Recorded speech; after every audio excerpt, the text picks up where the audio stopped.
On today's edition of Early Look, I'm going to be previewing the middleweight fight as part of UFC 290 on the pay-per-view July 8th, Robert Whittaker against Dricus Du Plessis, and we're going to get into this right now. If you've never seen this show before, I'm going to go through a bunch of different stats, a bunch of different intangibles, and you're going to let me know what you think at the end as far as if you agree or disagree with my pick in this fight. Some of this stuff may have relevance, it may not, but I like to look at every little angle when it comes to previewing fights. Let's do a quick tail of the tape here. This, again, is going to be part of the main card. Not sure, I don't think it's going to open the card, but it's going to be a prominent fight on this card. Definitely adds a lot of firepower here. Quick tail of the tape here. The Reaper, 24-6, 19-2 for Dricus Du Plessis. 32 years old for Whittaker, 29 for Dricus. 6 feet tall to 6'1", 73.5 to 76. Let's start first with the former middleweight champion, Robert Whittaker. All right, Robert Whittaker is 24-6. He's got 9 knockouts, 5 submissions, and 10 decisions. He's the number 2 ranked middleweight. He should be ranked number 1. Alex Pereira's moving up. The second you get a fight booked, and let me know what you guys think in the comments about this. The second you get a fight booked in a different weight class, unless it's like a keeping active fight, you should be removed from the rankings. So he should be number 1. Alex Pereira should be out of the rankings. Just saying. Alex Pereira scheduled to fight Jan Blachowicz. Just saying. So there we go. Robert Whittaker ranked number 2. Whittaker, like I mentioned, 32 years old, 6 feet tall with a 73.5 inch reach. So he doesn't have any physical advantages or any height or reach advantage in this fight. He's the Ultimate Fighter Smashes winner at 170. He's a BJJ black belt. He's also a black belt in Go-Ru Karate. Hope I'm saying that right. He's the former UFC middleweight champion. He's the first Australian UFC champion. He's got fight of the night 5 times against Clint Hester, Derek Brunson, Yoel Romero 2 times, and Calvin Gastelum. He's got performance of the night 3 times against Brad Tavares, Derek Brunson, and Ronaldo Jacare Souza. Every now and then I hear people call Robert Whittaker boring. Listen to those accolades. Give me a break when it comes to that talk. Robert Whittaker did not have an amateur debut. He went straight to the pros back in March of 2009. Went into the UFC in December of 2012. Right? Yeah. Fought Brad Scott. I wonder what he's up to these days. Whittaker is 15-4 in the UFC. He's got 5 finishes. Some notable wins for Robert Whittaker include Uriah Hall, Derek Brunson, Jacare Souza, Yoel Romero 2 times, Darren Till, Jared Cannonier, Calvin Gastelum, and most recently Marvin Vettori. Some of his key losses, took place. 2 of them took place at welterweight. Court McGee, Stephen Thompson, and then he's lost twice to Israel Adesanya. That second fight being very close. We'll talk about the scorecards about that in a second. Whittaker's had a lot of injuries, a lot of missed time. Got to point that out. So going back, the way to 2018, people forget he was supposed to fight Luke Rockhold. He had an injury in that fight. That was at UFC 221. Imagine if that fight would have taken place. Also, imagine he was supposed to take on Calvin Gastelum and then had a hernia the day before the fight. That was no good. That was UFC 234, February of 2019. Supposed to fight Jared Cannonier back at UFC 248, ended up withdrawing from that. I think that was the one where he was kind of a little bit stressed out and just wanted some time off. I think that was part of it. And he'd also come off the knockout loss to Israel Adesanya where he lost his title. And then he was supposed to fight Marvin Vettori the first time. Oh, yeah, Paulo Costa, but that was Costa's fault. There was an illness there. And then Marvin Vettori was supposed to fight him in June of 2022 and ended up getting an injury in that one, and they would reschedule it to September. So he's had a few injuries there. As far as layoffs go, we're going to talk about some missed time he's had.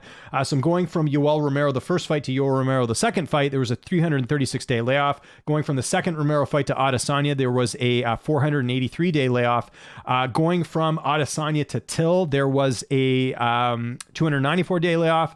Going from Gastelum to Adesanya, there was a 301-day layoff. And going from Marvin Vettori, his last fight, to this fight against Dricus, there's a 308-day layoff. So it's the 3rd longest layoff he's had in his UFC career. So just keep that in mind. Doesn't seem to matter with Whittaker. He's usually winning most of his fights, but do have to point out the layoffs as well. Now, Whittaker's had a couple close fights. Let's talk about those. Let's talk about the split decision loss to Court McGee. That was at UFC Fight Night 27 back in August of 2013. 8 media members scored the fight for McGee, 1 scored it a draw, and 4 scored it for Whittaker. So majority feeling like that was the right call. Then there was the fight with Yoel Romero, which took place at UFC 225, the rematch. That was a split decision win for Whittaker. July 2018, 4 media members scored the fight for Whittaker, 8 scored it a draw, and 15 scored it for Romero. So some people feeling like Whittaker did not deserve to win that fight.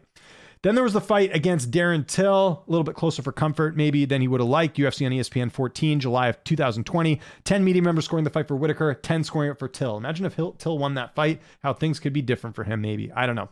We'll see. And then the second Adesanya fight, which he lost. A lot of people feel like that was a robbery. I don't think it was. I think it was a close fight. I also thought that Whittaker did enough Adesanya did enough to win that fight. UFC 271, February 2022. 20 media members scored the fight for Adesanya. Only 5 scored it for Whittaker. So again, majority of media feeling like Adesanya did do enough to win that fight. And you can find all those scorecards on MMAdecisions.com. You can see the media scorecards there. A couple quick stats here with Robert Whittaker as we look at the big board here. You can see Robert Whittaker's significant strikes landed per minute is 4.48. His striking accuracy is at 42%. His striking defense is 61%, meaning he doesn't get hit that much. His takedown defense is at 84%, which is great. So he doesn't get taken down a lot. Not sure we'll see. We'll see if there's some wrestling in this fight. And his average takedowns is 0.82. Doesn't get a lot of takedowns in his fights. So that's everything you need to know about the Reaper, Robert Whittaker. Let's talk about his opponent here, Dricus Du Plessis. So there you go. Dricus Du Plessis, 19-2. He's got 8 knockouts, 10 submissions, and 1 decision. He's the number 6th ranked middleweight. He actually, he turns, 29 years old, turned 29 back in January, 6'1" with a 76-inch reach. So going to be a little bit younger here than Robert Whittaker, who is 34, right, in this fight, I think? 32. So yeah, 2-year age gap around there. Actually, technically, it would be 3, if my math's correct here, because... yeah, he'll be 29, and then Whittaker will be 33 at the end of the year. Okay, so Dricus, sorry, getting back to him. I lost track of my thoughts here a little bit. He's a second-degree black belt in kickboxing. He's the former EFC middleweight and welterweight champion. He's got performance of the night 1 time against Trevin Giles. He's got fight of the night 1 time against Darren Till. Did not have an amateur debut. Went straight to the pros in July of 2013. Made his UFC debut in October of 2020. Against Marcus Perez. He's 5-0 in the UFC. He's got 4 stoppage wins. Some notable wins include Brad Tavares, Darren Till, and Derek Brunson, his last 3 fights. He's had a couple layoffs going from Trevin Giles to Brad Tavares. There was a 273-day layoff. And then going from Giles to Tavares, there was a 357-day layoff. I think I might have said that. Yeah, so Perez to Giles, 273. Giles to Tavares, 357 day. I think there was some issues there with the visa, but then you look at it here, Andre Muniz. I think that was a visa thing. Chris Curtis withdrew from that fight. Du Plessis was rebooked. I was supposed to fight Anthony Hernandez, and then Gastelum had an injury, which is typical for his career. Didn't have any major injuries in his UFC career. Again, I think a lot of this is just visa related as far as him coming over from South Africa. Dricus has fought in a couple different weight classes, as says Whittaker. I mentioned it there. Whittaker did fight at welterweight. He actually won the Ultimate Fighter at welterweight. He's fought 15 times at middleweight, 4 times at welterweight, and has fought a catchweight of 176. So kind of like Whittaker, a little bit on the smaller side for middleweight. Dricus has not had any close fights. All of his fights were decisive. No controversial decisions, anything like that. And some quick Dricus stats for you guys here. Dricus, you can see there, significant strikes landed per minute, 6.72. His striking accuracy is at 55%. His striking defense is at 53%. He does get hit a little bit. And his takedown defense is at 50%. We'll see if Whittaker goes for one. And his takedown average is 2.83. We'll see if Dricus himself uses any sort of wrestling. We do have odds for this fight, which is great. You can see there, Robert Whittaker right now against Dricus Du Plessis. Right now is, why do they have this listed as UFC 289? That's not good. Yeah, that's really weird. They have that listed. Anyways, Robert Whittaker is being listed as like a minus 390 favorite around there. I'm seeing the average odds being about minus 385 for Whittaker. So that means you have to bet $385 to win $100.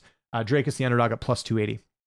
And just looking on Tapology here real quick, as far as the picks go, 87% picking Whittaker, 13% picking Dricus Du Plessis. So who am I going with in this fight? I'm going with Robert Whittaker. I'm going with the odds here. Now, look, I would love it if Dricus could, surprise everyone and really shake up the division. I think the division desperately needs it. And of course, what's on the line here? Israel Adesanya needing an opponent at UFC Sydney. Let's hope these guys don't beat the crap out of each other too much. And we might actually get to see the winner of this fight actually get that fight, but we'll see what happens. At the time of recording this, May 25th, there's no opponent yet for Adesanya, so they haven't pulled any wild cards yet. The idea is the winner of this will get this fight. Hopefully it's not too short notice. Okay, so I like Whittaker by decision in this fight. A couple things. Number one, this fight is only 3 rounds. If this is a fight with title implications, I've said it before, it should be 5 rounds. So if it was 5 rounds, I think that favors Whittaker even more. We know Dricus has slowed down in fights, so I think actually the 3 rounds actually favors Dricus a little bit.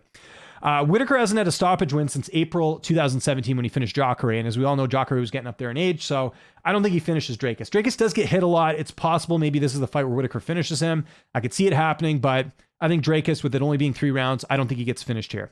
Dricus only has 3 TKO wins in the UFC. So as far as Dricus finishing Whittaker, I don't see that happening. Whittaker's only KO'd, knocked out once at 185, and that was against Israel Adesanya. It's not really typical. Whittaker's actually got a pretty good chin. Even Darren Till hit him pretty good. We've seen Cannonier, Gaslam, all these guys get a shot or two on Whittaker. It's held up. So I don't think Whittaker has a bad chin. I don't think Dricus will win that way. Dricus has only been knocked out one time in his career. That was against Roberto Sodiq back in October of 2018. It's been a while. So he has been knocked out. Maybe it happens this fight. But again, we've seen in a lot of cases Whittaker not getting the finish as well. 42% of Whittaker's wins are by decision. Only 38% are by KO TKO. So based on those odds, I think it's more likely that Whittaker wins a decision here. If you're betting this fight, I would say take the Whittaker by decision prop. You're going to get some juice down a little bit. I think some people feel like he will knock out Dricus. Maybe it happens, but I think Whittaker by decision is probably the right play here. Unless Dricus does something that we haven't seen him in any of his fights, unless he really surprises here. I know like that first round against Darren Till, for example, he came like a bat out of hell. Maybe he has a chance to win this, but I just see this as a bit of a mismatch. I agree with the Tapology picks here. And maybe I'm wrong. Maybe Dricus goes out there and has the best performance of his career, but based off everything we've seen so far, this is Whittaker's fight to lose. I think Whittaker goes out there. I think he's the better striker. I think he's better on the ground. I think his conditioning's better, and he's got a really good chin too. So I just don't see Dricus being able to knock out Robert Whittaker, and with it being a 3-round fight, I think Whittaker likely wins a decision here. So I'm going to go Robert Whittaker by decision to get it done over Dricus Du Plessis. I don't think there's any shock there. I think he's going to get it done. So I want to know what you guys think in the comment section below. Do you think Robert Whittaker is going to win? Do you think Dricus can pull this off? Is there anyone out there picking Dricus? If so, speak now, and I will give you full credit if he does end up pulling off this upset. I like Dricus a lot. Like I said, I think it would be cool to see him win this. I just have a hard time seeing him beat Robert Whittaker, who I think Robert Whittaker and Israel Adesanya, and we're taking Pereira out of the equation, of course, because he's at 205. I think it's like Adesanya and Whittaker, and then I think it's everyone else in the division. I don't think there's anyone right now that's going to touch either of these guys for a while. I think they're on another level as far as I'm concerned. I think Whittaker proves that at UFC 290. So let me know what you think in the comments, who you picking. Let me know if there's any other fights you want me to preview, even ones that aren't main events. Like I said, this is a pretty big fight that isn't obviously for a title. And follow me on Twitter, TikTok, Instagram, @Lynch on Sports. Make sure you subscribe to this channel. I'm James Lynch. Thanks so much for watching, and I'll see you next time.